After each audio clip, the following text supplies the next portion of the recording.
Gujarat model என்று சொல்லுகிறார்களே, மாறுதட்டுகிறார்களே. அந்த குஜராத் மாடல்ல 40,000 பெண்கள் காணாமல் போயிருக்கிறார்கள். புள்ளி விவரம் மறுக்க முடியுமா? இதை நாங்கள் கேட்டால் கோபம் வருகிறது அவருக்கு. இப்படி தமிழ்நாடு இவ்வளவு விழிப்போடு இருக்கிறதே நினைக்கிறார்கள். மிக முக்கியமாக ஒரு முதல்வரை பற்றி நீதிபதிகள் இப்போது இவ்வளவு சிறப்பாக சொல்லுகிறார்கள் சொன்னால் அதனுடைய பொருள் என்ன? அவர்களுக்கு என்ன ஏதாவது தேவை உண்டா? தராசை பிடிக்கிறார்கள். நீதி தராசு சாயாமல் இருக்கிற நேரத்தில் தெளிவாக சொல்லுகிறார்கள்.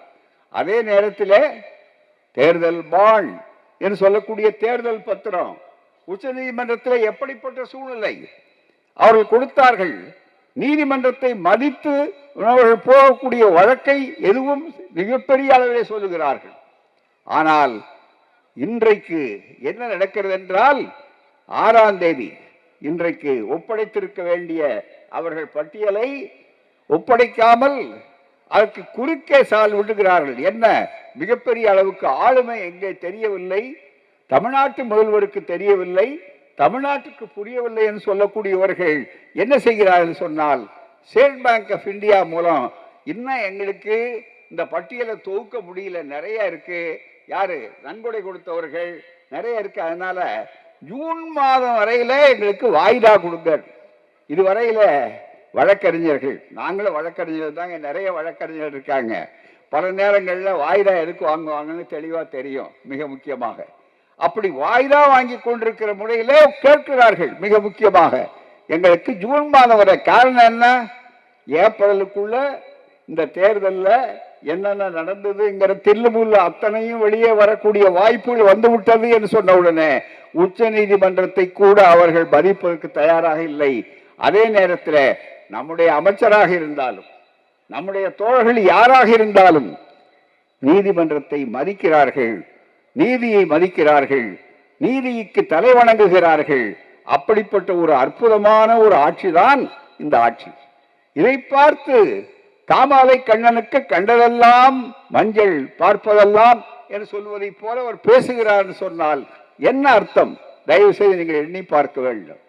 இவர்கள் சொல்வது ஒரு பக்கத்திலே நீதி அரசருடைய இந்த பேச்சு, இன்னொரு பக்கத்தில் உங்களுக்கு தெரியும் இந்தியாவிலேயே தமிழ்நாடு தான் அமைதி பூங்காவாக இருக்கிறது, மனித வளத்தை சிறப்பாக நடத்தக்கூடியது, எனவேதான் முதலீடுகள் அங்கே போய் வேண்டும், இந்திய மாகாணத்திலேயே இந்திய மாநிலங்களிலேயே தமிழ்நாடு சிறந்தது என்று அமெரிக்காவினுடைய நியூயார்க் டைம்ஸ் பத்திரிகை நம்முடைய முதல்வருடைய ஆற்றலை சிறப்பித்து அங்கே எழுதியனுடைய விளைவுதான் உலகத்தினுடைய பற்பல நாடுகளிலிருந்தும் இங்கே முதலீடு செய்கிறார்கள். அதன் காரணமாக வேலை வாய்ப்பை இளைஞர்களுக்கு தருகிறார்கள்.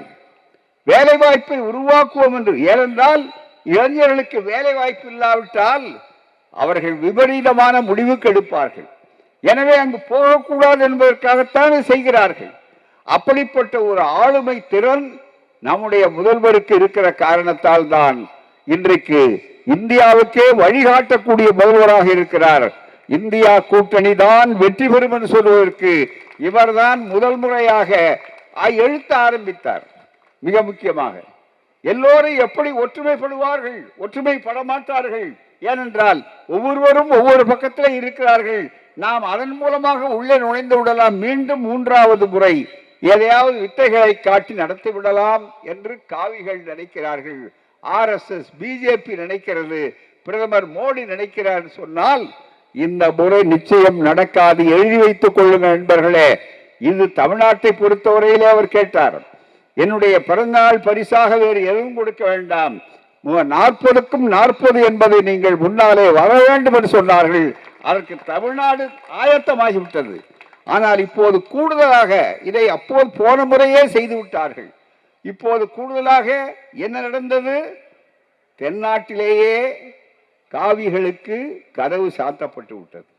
மிக முக்கியமாக தென் மாநிலங்களில் எந்த மாநிலத்திலாவது பிஜேபி இருக்கிறதா? இல்லை. எனவே அவர்கள் வரக்கூடிய வாய்ப்பு இல்லை.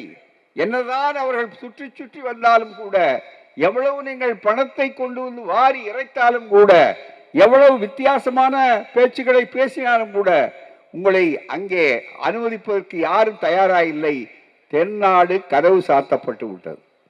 தென்னாட்டு மட்டுமல்ல, அதே நிலை வடபுலத்திலும் இப்போது வந்துவிட்டது. அதை நன்றாக புரிந்து கொள்ளுங்கள். சில ஊடகங்களிலே தேர்தல் கணக்கு இருக்கிறது, மக்கள் கணக்கு இருக்கிறது, அந்த கணக்கிலே நாங்கள் சொல்லுகிறோம் என்றெல்லாம் சொல்லுகின்ற நேரத்தை பற்றி ஏமாந்து விடாதீர்கள். ஒவ்வொருவருக்கும் சொல்ல வேண்டிய கருத்து மகிழ்ச்சிகரமாக. ஏன் நம்முடைய தளபதி மீது அவ்வளவு கோபம் வருகிறது, அவ்வளவு ஆத்திரம் வருகிறது? இந்தியாவே ஒன்றாக்கி விட்டாரே நமக்கு எதிராக. வடபுறத்திலும் கூட நம்முடைய செயல்கள் இல்லையே என்று நினைக்கக்கூடிய ஆத்திரம் அவருக்கு எல்லையற்று போகிறது. ஆத்திரம் கொண்டவர்களுக்கு அறிவு மட்டு என்று ஒரு பழமொழி தமிழ்நாட்டிலே உண்டு. அதுதான் மிக முக்கியம். அந்த நிலை